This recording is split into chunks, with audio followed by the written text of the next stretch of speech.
Existem coisas que a ciência não explica, e o meu tio jurou até a morte que viu uma delas. Hoje, eu vou te contar o relato real do embate dele com algo que não deveria existir. Além de uma entrada inesperada em Sete Além e a figura perturbadora do anjo dos cães famintos, se você tem medo do escuro, talvez esse vídeo não seja para você. Tudo começou nos anos 80, no interior de Minas Gerais. Meu tio, um homem cético como poucos, daqueles que só acreditam vendo, voltava de trator por uma estrada de terra no final de um dia exaustivo de trabalho na roça. A noite já caía, cobrindo o milharal alto que cercava a estrada com um manto de escuridão. De repente, o motor do trator engasgou e parou. Do nada, silêncio absoluto. Apenas o som dos grilos. Mas esse silêncio foi quebrado por um rosnado gutural, um som que parecia vir de dentro do peito de um animal gigante. Não era o som de um lobo nem de um cachorro de fazenda. Era algo primitivo. Ele olhou para a frente, forçando a vista, e viu uma silhueta se movendo entre os pés de milho. Foi então que a criatura saiu para a estrada. Meu tio descreveu um ser de quase 2 metros de altura, com ombros incrivelmente largos e olhos que brilhavam no escuro como 2 brasas vermelhas. A figura era coberta de pelos escuros e se movia de uma forma que não era nem humana, nem animal. O bicho olhou direto para ele e, num salto impossivelmente rápido, pousou sobre o capô do trator, amassando o metal com o peso. O som do impacto fez meu tio gelar. Em puro pânico, a única coisa que ele pensou em fazer foi pegar um facão de prata que carregava debaixo do banco. Era uma daquelas superstições da minha avó que sempre dizia para ele levar só por precaução. Ele nunca tinha dado bola até aquele momento. Com o facão na mão, trêmulo, ele gritou. A criatura respondeu com um uivo que ecoou por todo o vale. O que aconteceu a seguir foi uma luta desesperada pela vida. Meu tio, de dentro da cabine, usava o facão para tentar afastar a criatura, que arranhava e batia contra o vidro e a lataria. Os sons eram de metal sendo rasgado, de garras batendo no aço. Ele lembrava do cheiro forte, um odor de animal selvagem misturado com algo podre. Depois do que pareceram horas, mas provavelmente foram só alguns minutos, a criatura simplesmente saltou do trator e desapareceu de volta no milharal. Meu tio ficou ali, paralisado até o sol raiar, quando ele finalmente conseguiu ligar o trator de novo. As marcas no capô e nas laterais eram a única prova física de que aquilo não foi um pesadelo. Marcas que ele mostrou para todo mundo na cidade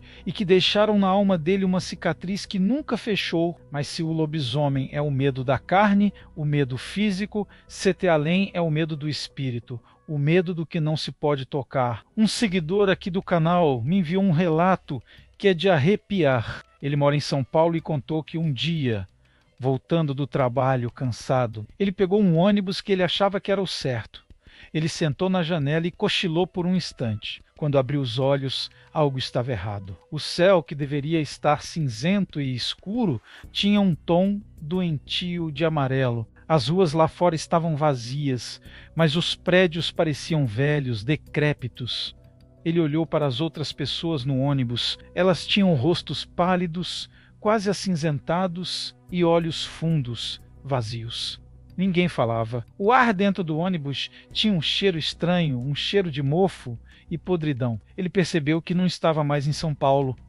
O coração dele disparou. Ele lembrou de ter ouvido histórias sobre Sete Além, um lugar entre as realidades para onde as pessoas vão por engano. Ele disse que o segredo que ouviu era nunca fazer contato visual. Se as entidades de lá percebessem que você é daqui, um intruso, elas não te deixariam sair. Então ele ficou ali, olhando para os próprios pés, fingindo ser um deles, enquanto o ônibus rodava por aquela cidade silenciosa e amarelada. Ele não sabe dizer quanto tempo passou, mas em algum momento ele piscou novamente e, quando abriu os olhos, o céu estava normal. O ônibus estava parado em um ponto que ele conhecia. As pessoas ao redor pareciam normais de novo. Ele desceu correndo e nunca mais pegou aquela linha. Ele não chegou a pisar em Sete Além, mas sentiu o cheiro e a atmosfera de lá.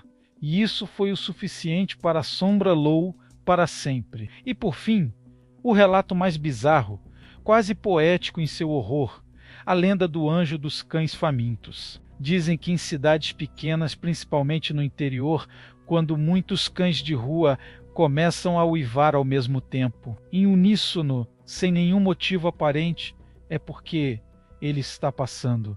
Os mais velhos contam que é um presságio. A figura é descrita como alta e esguia, envolta em trapos escuros, com asas que não são de anjo, mas sim feitas de ossos velhos e penas sujas que arrastam no chão. Ele não anda sozinho, está sempre cercado por uma matilha de cães espectrais, cães invisíveis cujo rosnado nunca para, um som baixo e constante que só quem está prestes a ver a figura consegue ouvir. A lenda diz que quem cruza o caminho do anjo dos cães famintos é amaldiçoado com uma fome insaciável. Não uma fome de comida, mas uma fome de alma. A pessoa sente um vazio que nenhum alimento, nenhuma bebida, nenhum prazer consegue preencher. É uma sensação de perda, de que algo vital foi roubado de dentro dela. É um presságio de tempos difíceis, de miséria, de seca ou de grande tristeza para a cidade ou para a pessoa que o viu. Não é uma criatura que ataca fisicamente,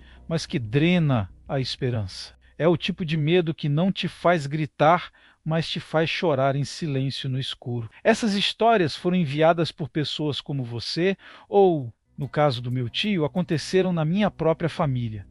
Qual delas te deu mais medo? O lobisomem do milharal, a cidade amarela de Sete Além, ou o anjo dos cães? Comenta aqui embaixo, eu acredito, para eu saber que você chegou até o fim e que gosta desse tipo de conteúdo. Se você quer ajudar o canal a continuar crescendo e caçando a verdade por trás dessas histórias, clica no botão de inscrição agora.